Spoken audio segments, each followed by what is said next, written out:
Hello बच्चों, welcome back to my channel. Myself Kashish Midha from KM academy. तो physics के अंदर जब हम पढ़ रहे थे तो हमने बेसिक मैथ एंड कैलकुलस को पूरा अच्छे से कंप्लीट कर लिया था। हर एक क्वेश्चन, हर एक इक्वेशन, हर एक जो बेसिक कैलकुलेशन का जो पार्ट होता है उसको हम अच्छे से कवर कर चुके हैं। तो आज जो हम लेक्चर शुरू करने वाले हैं दैट इज वेक्टर। तो वेक्टर के बारे में जब हम पढ़ते हैं ना तो इसमें क्या आ जाते हैं, अलग अलग पार्ट्स आ जाते हैं। जैसे कि SHM हो गया, जिसको हम बोलते हैं सिंपलर हार्मोनिक मोशन।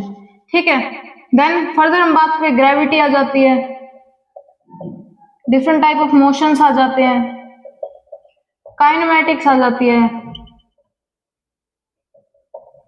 ठीक है, और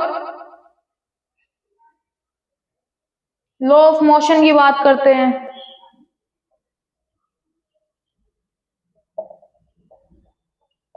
वर्क एनर्जी आ जाता है, पावर की टर्म्स आ जाती हैं। ठीक है, तो ऐसे करके अलग अलग टर्म्स जो है वो वेक्टर के अंदर पढ़ेंगे। लेकिन जो आज का जो हमारा लेक्चर है वो हमारा जस्ट बेसिक रहेगा, टेंशन लेने जैसा कुछ नहीं है, इजीली फ्लो में चलेंगे। और खुद की तरफ से देखा कंसिस्टेंसी बनाए रखना, क्योंकि एक भी लेक्चर अगर आपने कहीं पे मिस कर दिया तो आपका जितना भी आपने मेहनत किया वो सब खराब हो जाएगा। तो इसलिए कंटिन्यू करते हैं इसको। सबसे पहले बात करते हैं हम वेक्टर के लिए।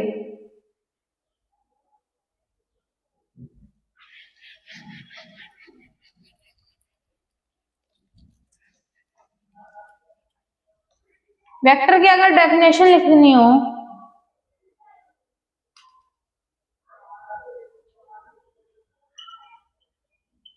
तो कैसे लिखेंगे? A physical quantity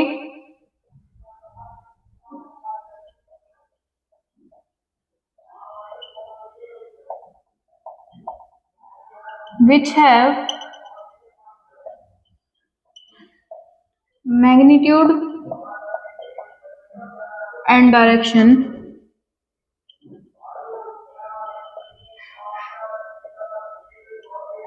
and follow the triangle law of vector addition।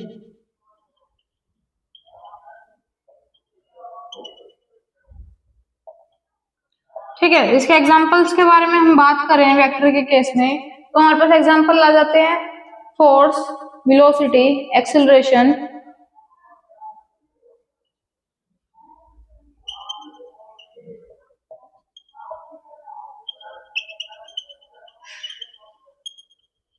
And displacement.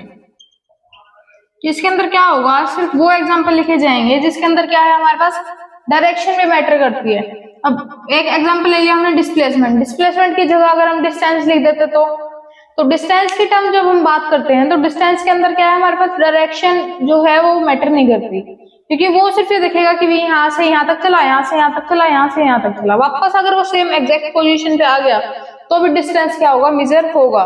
Distance is not equal to zero. लेकिन डिस्प्लेसमेंट जो है हमारे पास वो जीरो हो सकती है। अगर उसने जिस पॉइंट से शुरू किया उसी पॉइंट पे वो वापस आ गया तो उसको हम क्या कह देंगे, displacement is equal to zero. तो एग्जांपल्स के अंदर सिर्फ वही टर्म आएंगे जिसके अंदर जो मतलब कि एग्जैक्ट उसकी पोजीशन है या फिर हम बोले डायरेक्शन है वो मैटर करती है। वो टर्म्स हम क्या लिखेंगे, एग्जांपल्स के अंदर लिखेंगे।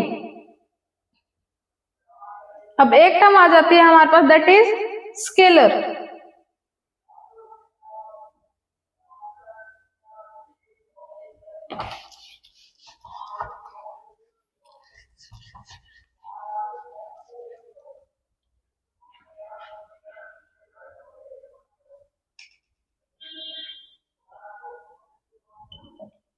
तो स्केलर के अंदर हम क्या लिखते हैं, ए फिजिकल क्वांटिटी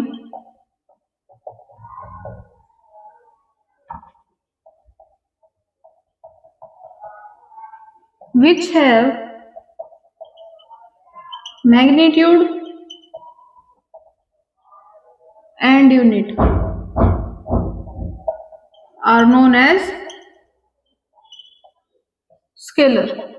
कि जिसके पास क्या है, मैग्नीट्यूड दे रखा है कि भाई इसका मैग्नीट्यूड इतना है और उसका क्या दे रखी है, उसकी यूनिट दे रखी है, इसकी यूनिट ये है, तो उसको हम क्या बोल देते हैं, स्केलर क्वांटिटी बोल देते हैं। तो इसके एग्जांपल के अंदर हम बात करें तो इसके एग्जांपल में हम ले सकते हैं स्पीड हो गया, इसके अंदर हम ले सकते हैं डिस्टेंस और टेम्परेचर। इसके अंदर एग्जांपल्स वो लेंगे जिसके अंदर हमारे पास जो मतलब की डायरेक्शन है वो मैटर नहीं करती, डायरेक्शन नॉट मैटर, ठीक है। लेकिन इसके अंदर क्या है, जो डायरेक्शन है मैटर करती है। ये चीजें क्लियर है। अब एक एग्जांपल लेके चले, मान लो फोर्स के बारे में बात करते हैं।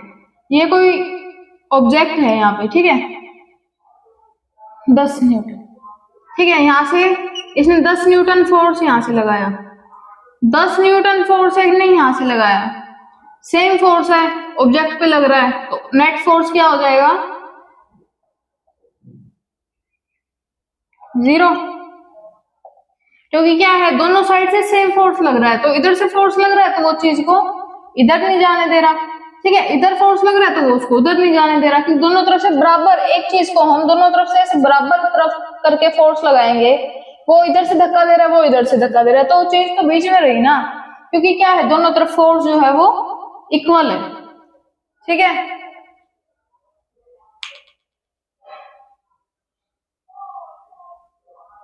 अब हम एक जगह पे हम बात करते हैं फोर्स के लिए कि एक जगह हमको फोर्स दे दिया इसने,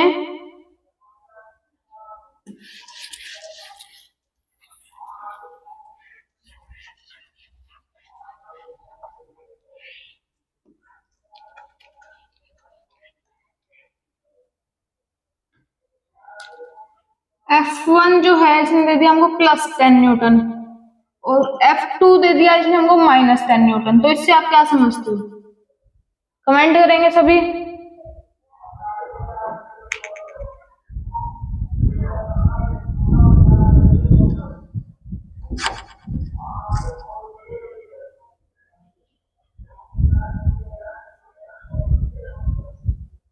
तो इसमें प्लस माइनस जो है वो हम सोल्व करने के लिए यूज नहीं करते, ठीक है। प्लस माइनस यहाँ पे हमको क्या दिखाता है, डायरेक्शन दिखाता है कि एक अगर यहाँ पे लग रहा है, इस तरफ में फोर्स लग रहा है, उसको हमने ले लिया प्लस, और दूसरा दे रखा है माइनस में, तो मतलब कि फोर्स जो है अपोजिट डायरेक्शन में लग रहा है।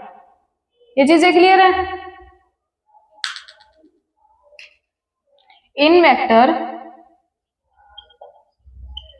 Positive negative show direction note value, कि वेक्टर के अंदर जब हम बात करते हैं तो पॉजिटिव नेगेटिव जो है वो हमको सिर्फ डायरेक्शन दिखाते हैं, वैल्यू के बारे में बात नहीं करते हैं, ठीक है। ये था हमारे पास वेक्टर के लिए, ये चीजें याद रखना, ये जो हमने पढ़ा है वो हमने पढ़ा है वेक्टर के लिए। अब हम पढ़ेंगे यहाँ पे स्केलर के लिए।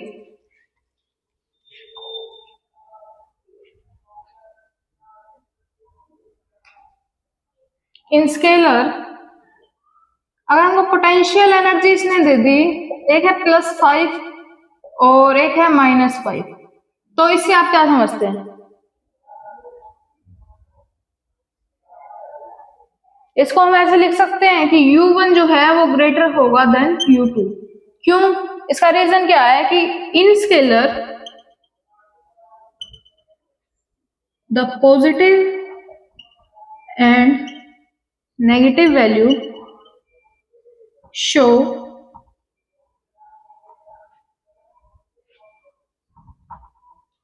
Negative sign show value not direction, कि जब हम स्केलर के अंदर बात करते हैं तो पॉजिटिव और नेगेटिव जो है ये वैल्यू दिखा रहे हैं, ना कि डायरेक्शन, ठीक है। लेकिन यही जब हम वेक्टर के लिए बात करते हैं तो positive and negative show direction, ठीक है।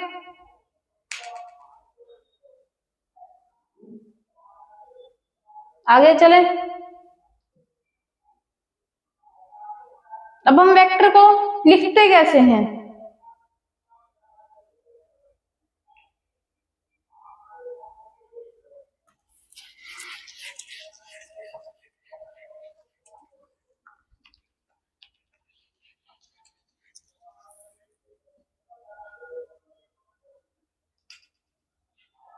ए vector is equal to A magnitude and A cap. ठीक है, ये चीज हमारे पास क्या होगी, दैट इज वेक्टर। वेक्टर के लिए क्या साइन यूज होता है, एरो का साइन यूज होता है। The normal A is magnitude,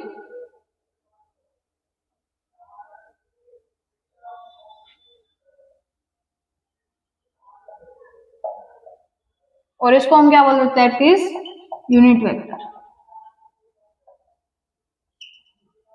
ठीक है, अब अगर हमको कहीं से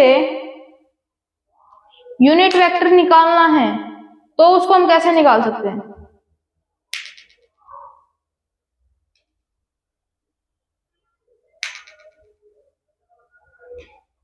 मान लो ये चीज हमको निकालनी है, तो ए वेक्टर तो हमारा लिखा हुआ था, इस ए को ले जाएंगे हम नीचे मैग्नीट्यूड वाले को, is equal to A cap. तो यहाँ से हम क्या निकाल सकते हैं, ए कैप को निकाल सकते हैं। इसको हम बोलते हैं ए वेक्टर, ये होता है ए मैग्नीट्यूड और ये होता है ए कैप। ठीक है,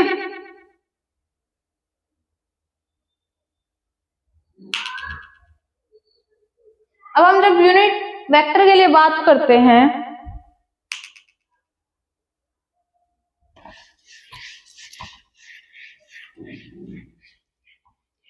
अलग अलग एक्सिस के लिए अलग अलग यूनिट वेक्टर लिखा जाता है। तो हम लिखते हैं unit vector for x axis के लिए होगा आई कैप। ठीक है, unit vector for y axis के लिए होगा j cap, and unit vector for z axis के लिए होगा के कैप। ठीक है, या कि न्यूमेरिकल्स के अंदर आई जे और के का यूज होगा।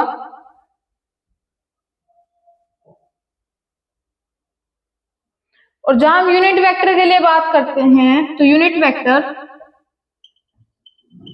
Does not have unit, it's only have direction. कि जो यूनिट वेक्टर है उसके पास कोई यूनिट नहीं होती, सिर्फ डायरेक्शन होती है। ये एक इंपॉर्टेंट पॉइंट है, एग्जाम के अंदर पूछ लिया जाता है एक नंबर में। अगर हम ग्राफिकली बात करें,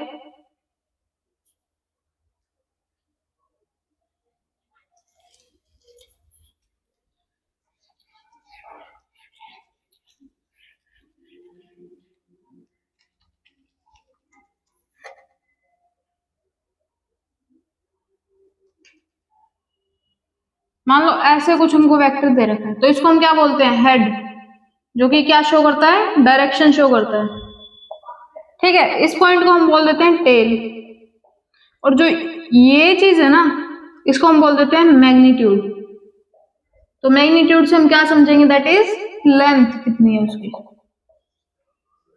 ठीक है,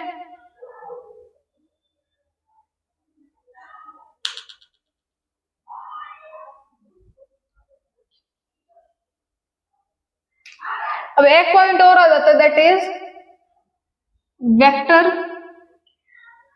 कैन शिफ्ट।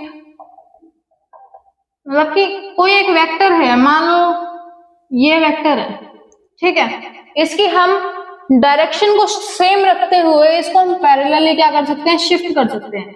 लेकिन चीज क्या होगी कि इसका मैग्नीट्यूड है वो सेम रहेगा, कि जितना मैग्नीट्यूड यहाँ पे, जितनी लेंथ यहाँ पे है उतनी ही लेंथ यहाँ पे होगी, और डायरेक्शन सेम रहेगी। इसको हम ऐसे नहीं कर सकते, ऐसे नहीं कर सकते, जिस डायरेक्शन में है उतना ही रखेंगे और मैग्नीट्यूड क्या रखेंगे, सेम रखेंगे।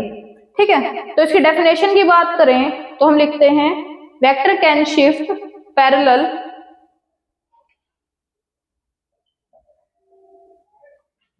Keeping its magnitude and direction same. कि इसका मैग्नीट्यूड और डायरेक्शन सेम रखते हुए इसको हम पैरेलली क्या कर सकते हैं, शिफ्ट कर सकते हैं। ठीक है, लेकिन ये याद रखना हमें इसकी डायरेक्शन नहीं चेंज करनी है।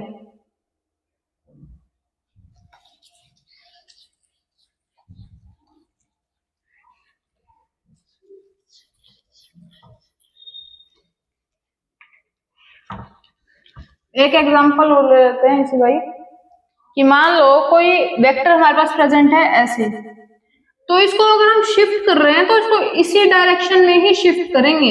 ऐसा नहीं है कि आप इस वेक्टर को आप ऐसे कर दोगे, ऐसे कर दोगे या फिर ऐसे कर दोगे। जिस डायरेक्शन में वो चल रहा है उसी में ही आप इसको पैरेलली क्या कर सकते हो, शिफ्ट कर सकते हो। बस ये कर सकते हैं कि इसको यहां से उठा के हम यहां कर सकते हैं, और इसका मैग्नीट्यूड भी क्या रहेगा, सेम रहेगा। ठीक है,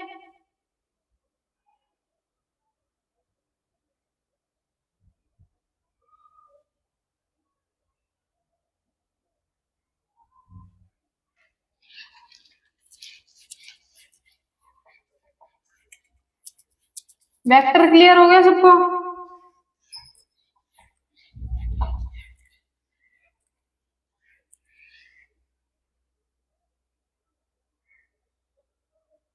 अब जहां हम बात करते हैं स्केलर के बारे में, तो scalar can be change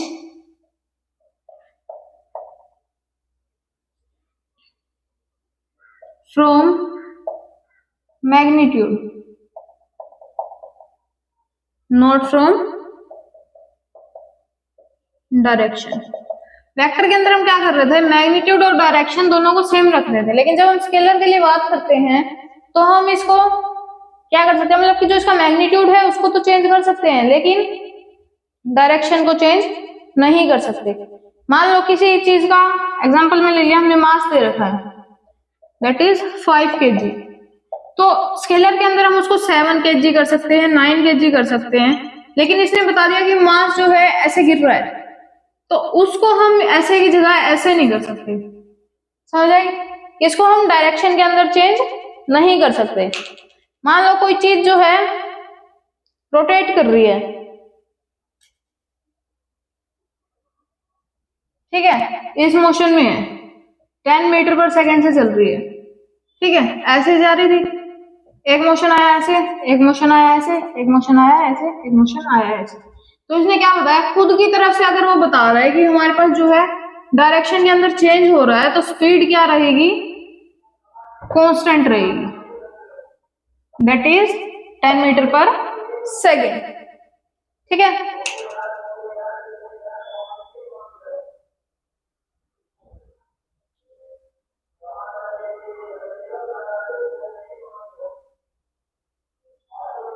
next हम बात करते हैं एंगल बिटवीन वेक्टर।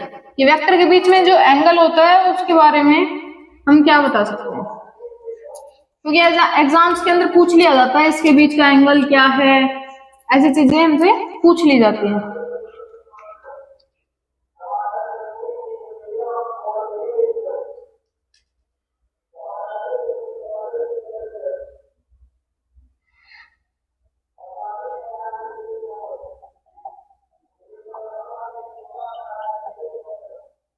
ठीक है, तो पहले इसकी डेफिनेशन लिख लेते हैं। Angle between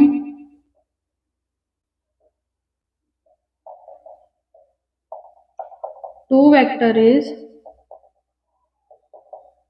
can be the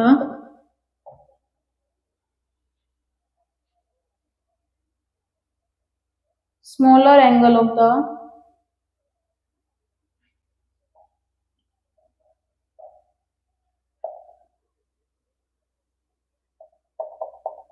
two vector when it placed head to head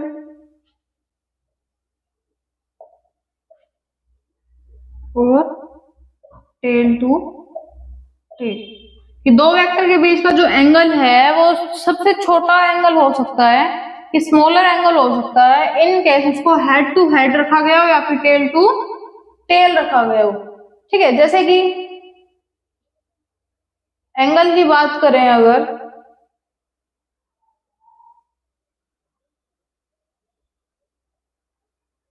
मान लो ऐसा कुछ एंगल है, ठीक है, जो क्या है यहाँ पे टेल टू टेल आ रहा है, तो इसका एंगल क्या होगा, ये एंगल मेजर होगा। ठीक है। लेकिन अगर इसी को ही अगर हम रख देते कि ये ऐसे कुछ है और ये ऐसे कुछ है, तो जो इसका एंगल हम मेजर करते हैं दैट इज दिस। ठीक है, क्लियर है सबको?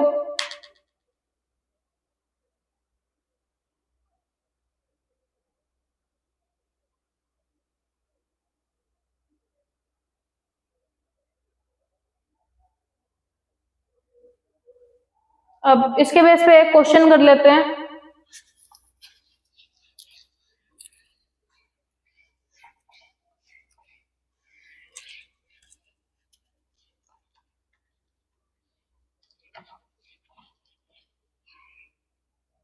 इसमें हमको दे रखे हैं, क्वेश्चन के अंदर 4 एंगल्स दे रखे हैं। ठीक है, उसके अंदर उसमें हमको बताना है कि कौन सा जो एंगल है वो करेक्ट है।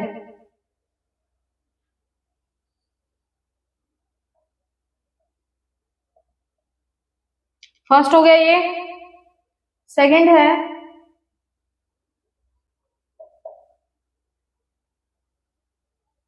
ये, third is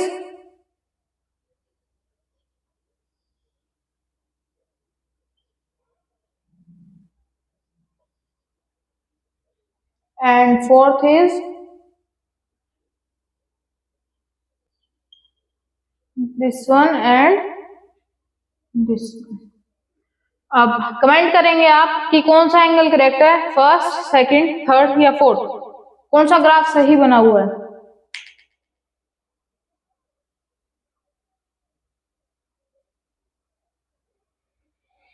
then the correct option is option number 3, क्योंकि इसके अंदर क्या है, पहला पॉइंट तो हेड टू हेड मिला हुआ है और दूसरा क्या है, यहाँ पे एंगल थीटा बना रखा है। ये वाला अगर सही कब होता, अगर एंगल जो है इस तरफ होता या फिर इस तरफ होता, और इसमें तो एंगल ही नीचे वाला है। ठीक है, इसके बाद हम बात करते हैं टाइप ऑफ वेक्टर।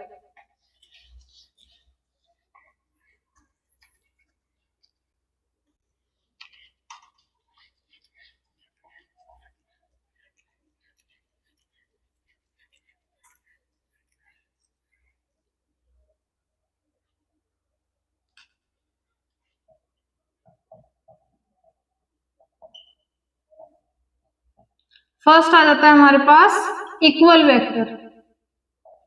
तो इक्वल वेक्टर जहां पे आ गया, इक्वल से क्या समझते हो आप, that is having same magnitude and direction in same nature. कि क्या है, सेम मैग्नीट्यूड प्रेजेंट है, सेम डायरेक्शन प्रेजेंट है, और क्या है, सेम नेचर के अंदर प्रेजेंट है। ठीक है, जिसको हम लिख सकते हैं that is A vector and that one is B vector. Same direction के अंदर जा रहे हैं, सेम मैग्नीट्यूड रख रखा है, और सेम क्या है, नेचर के अंदर प्रेजेंट है। ठीक है, next is parallel vector.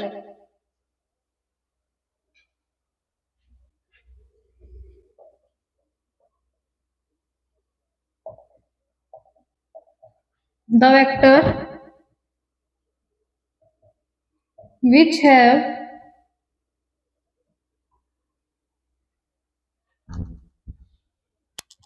same direction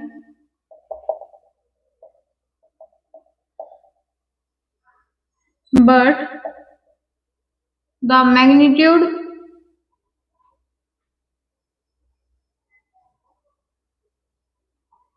can be or may be same और नोट। कि जो डायरेक्शन है वो तो सेम होगी ही होगी, वो तो बोल ही रहा है, लेकिन मैग्नीट्यूड जो है वो सेम हो भी सकता है और नहीं भी हो सकता है। मान लो ये वेक्टर ए है और ये जो है वो वेक्टर बी है। क्या कह रहा है, डायरेक्शन सेम है, एक दूसरे के पैरेलल चल रहे हैं, लेकिन जो मैग्नीट्यूड है वो सेम हो भी सकता है। जैसे कि ये लगा लो, या फिर ये लेवल, ठीक है। Next is anti parallel vector.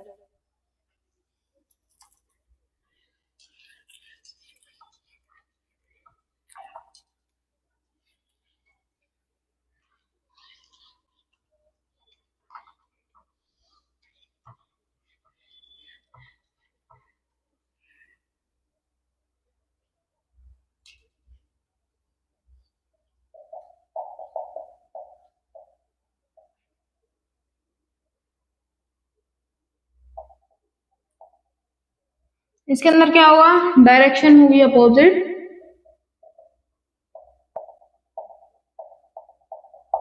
Magnitude में और में भी सेम और जो मैग्नीट्यूड है वो सेम हो भी सकता है नहीं भी, लेकिन डायरेक्शन क्या होंगी, अपोजिट होंगी। मान लो ए वेक्टर गया इधर तो बी वेक्टर जाएगा इधर, ठीक है।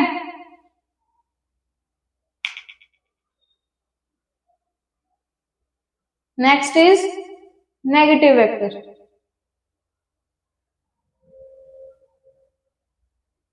नेगेटिव वेक्टर वही सेम हो जाती है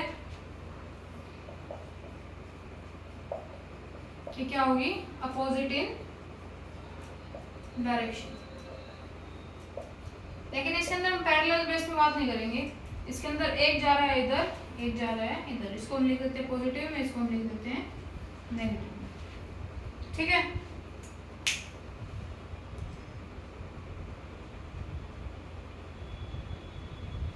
अब कुछ डेफिनेशंस आ जाती हैं।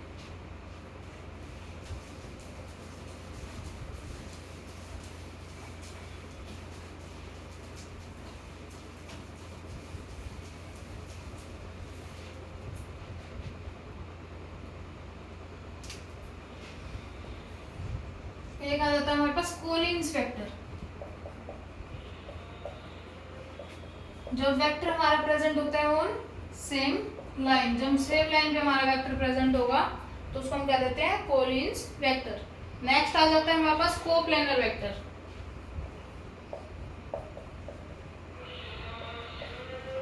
तो कोप्लेनर के लिए हम क्या कहते हैं कि जो चीज हमारे पास क्या है, सेम प्लेन पे प्रेजेंट है, उसको हम क्या कह देते हैं, कोप्लेनर बोल देते हैं।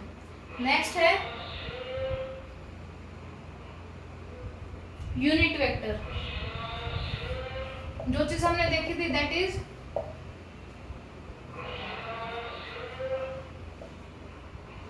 यूनिट वेक्टर को हम कैसे एक्सप्लेन कर सकते हैं, जो कि हमारे पास हैव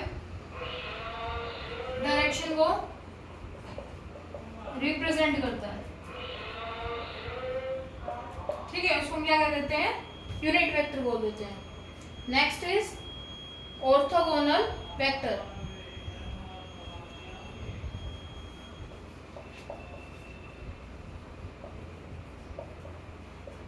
जो कि क्या होते हैं, परपेंडिकुलर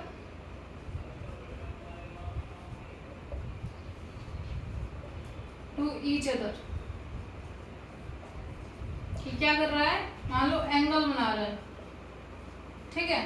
ये हो गया हमारे पास ए वेक्टर, ये हो गया हमारे पास बी वेक्टर, क्या है, एक दूसरे से परपेंडिकुलर है।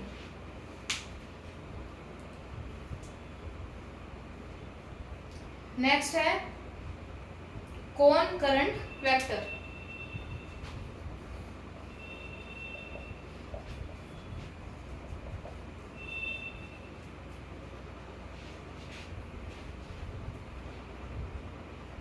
इसमें हम लिख देते हैं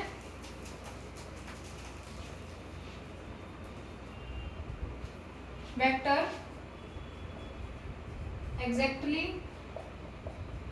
एक्टिंग एट ए पॉइंट, जो भी सिर्फ क्या है, एक पॉइंट पे काम कर रहा है, उसको हम क्या कह देते हैं, कौन करंट वेक्टर कह देते हैं, ठीक है। जिसको स्क्रीनशॉट लेना है अपना स्क्रीनशॉट ले लो।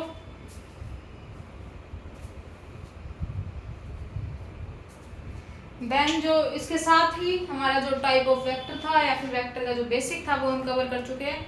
नेक्स्ट लेक्चर में वेक्टर को आगे बढ़ाएंगे। अभी के लिए इतना ही। तो प्लीज़ चैनल को लाइक करें, कमेंट करें, शेयर करें और सब्सक्राइब करें। फिर भी अगर कहीं पे कोई इशू वेक्टर के अंदर आ रहा है तो आप कमेंट कर सकते हो, यूट्यूब पे कमेंट कर सकते हो, टेलीग्राम पे ज्वाइन कर सकते हो, और जो इंस्टाग्राम पे भी हैंडल डाल रखा है मैंने पेज पे, तो वहाँ पे भी आप चेक कर सकते हो, कॉन्टैक्ट कर सकते हो। किसी को कहीं पे भी कोई भी कन्फ्यूज़न आ रहा है तो आप कॉन्टैक्ट कर सकते हो। Thank you.